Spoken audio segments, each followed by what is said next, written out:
Hello, everybody. It is Monday, September 29th, and welcome back to the Nick Watkins Show. I'm Nick Watkins, and let's get into it.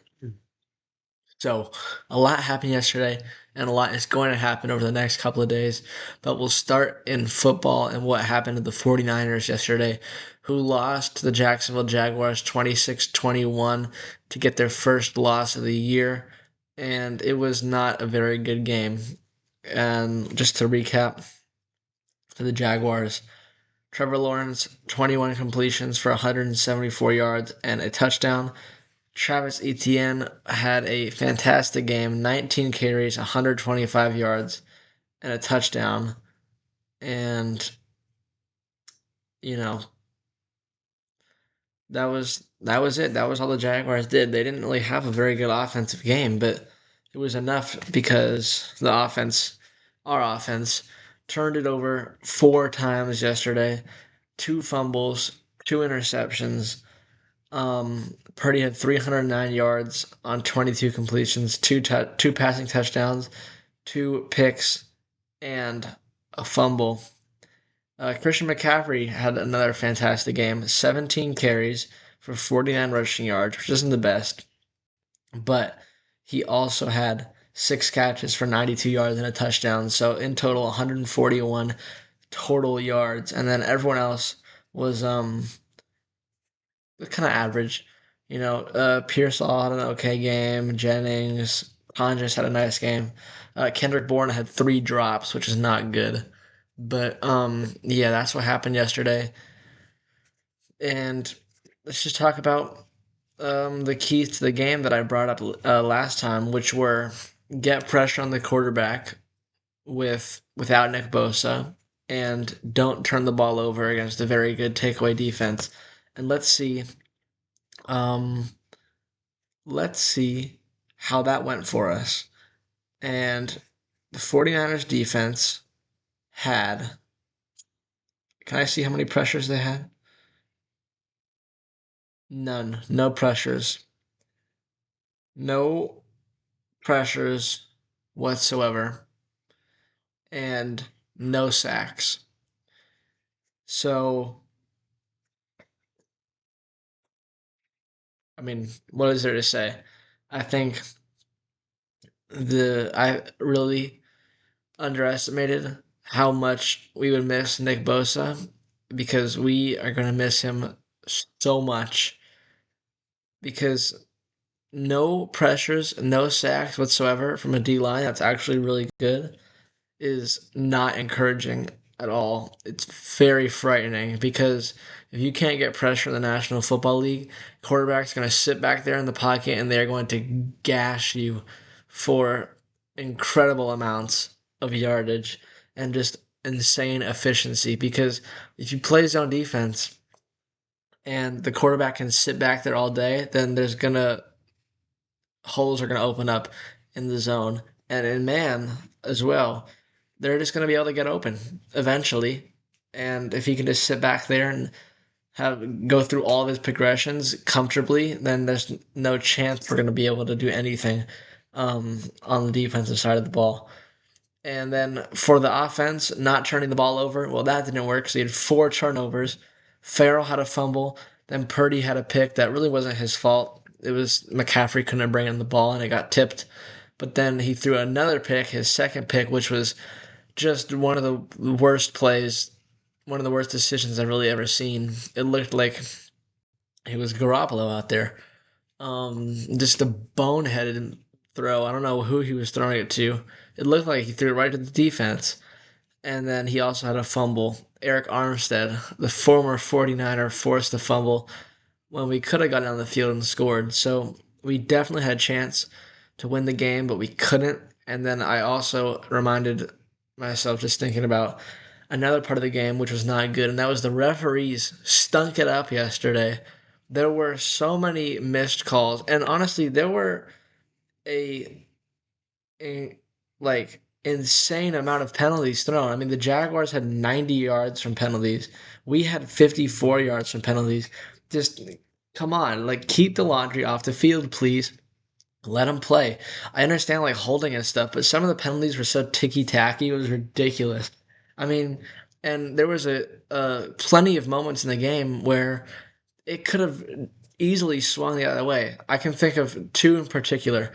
I can think of Upton Stout, who picked off Trevor Lawrence and took it down to the 10-yard line, which would have given us first and goal, down by a touchdown.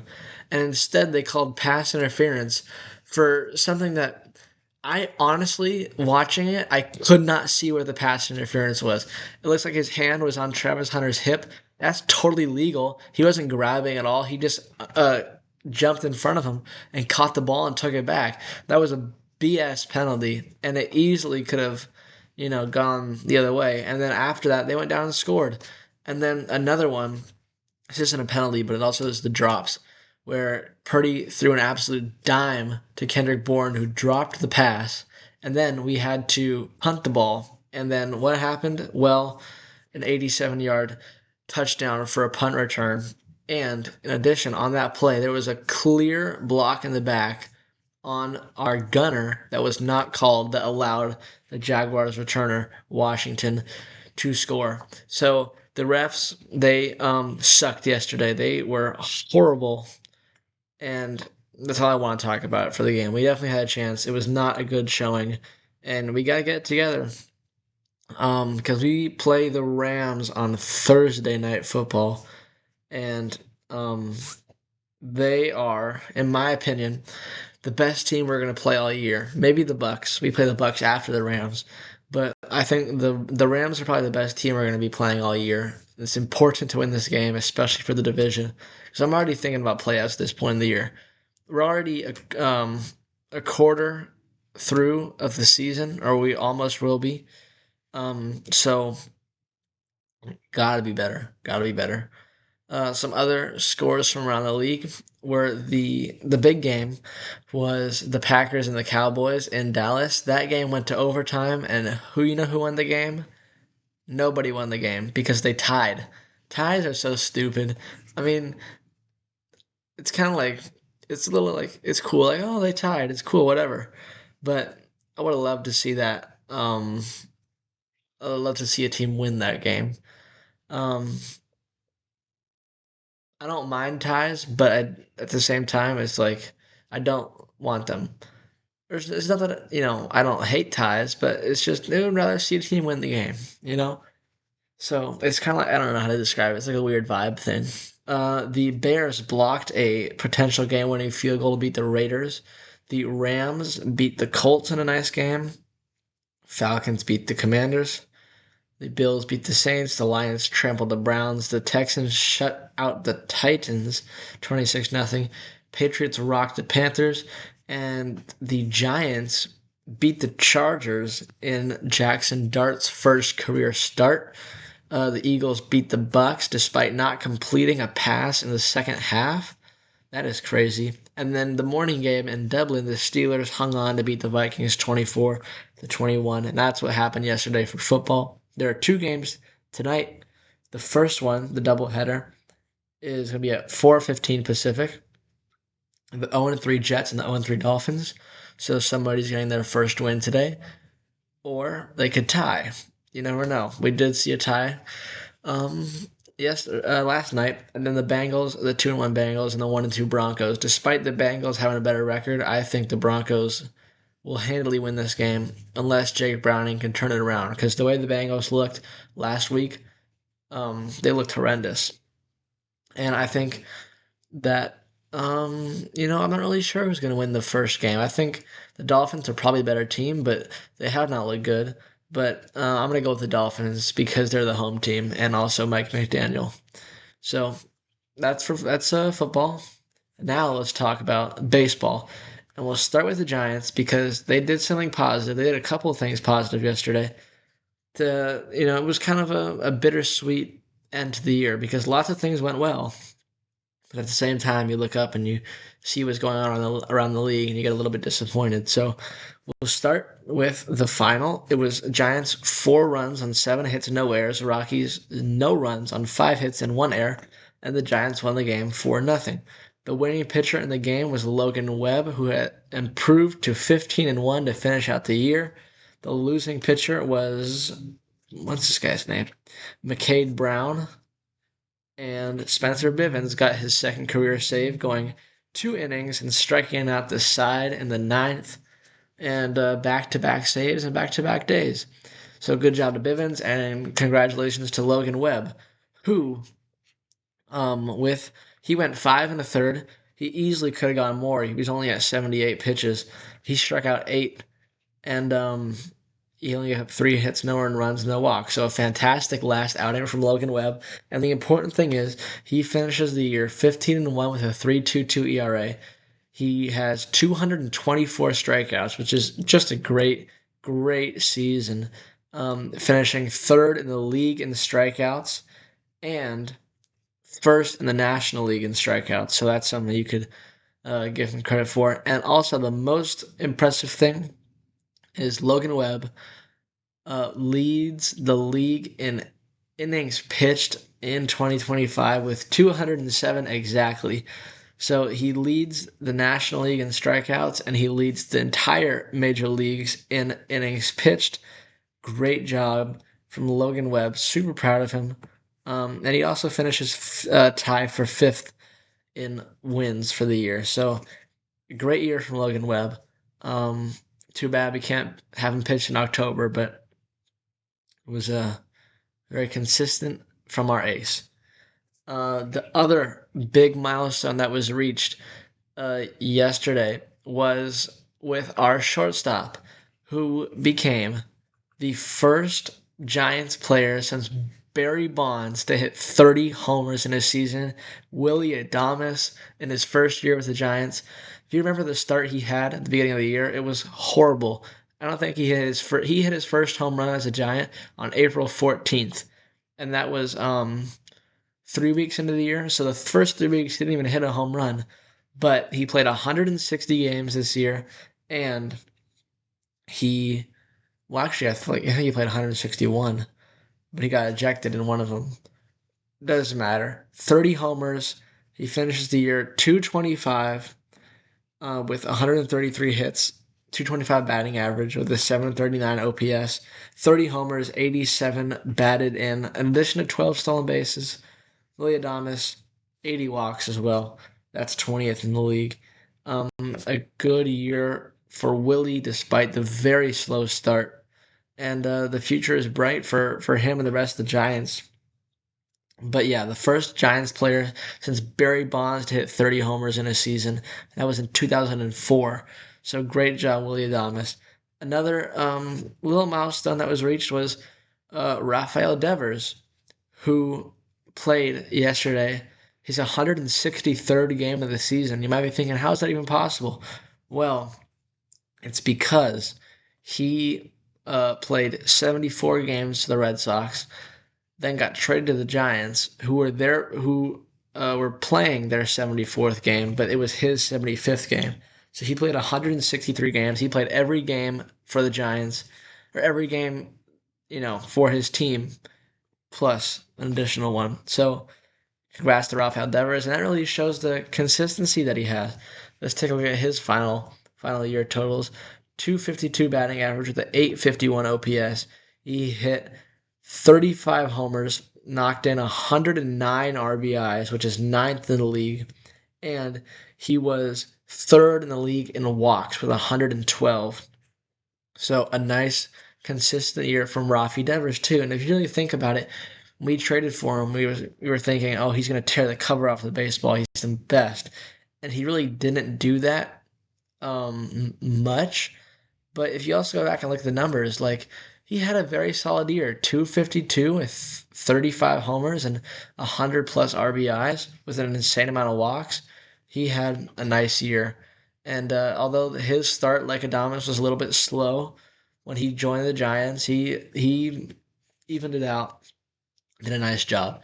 So, um, yeah, good job, Rafi Devers.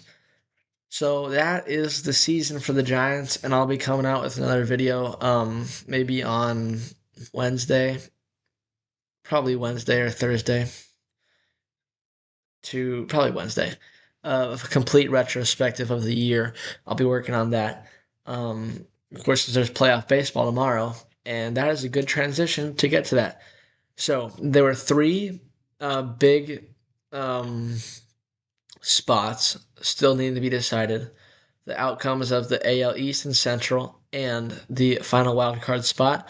We'll start in the East, where the Blue Jays won the AL East. They beat the Rays 13-4.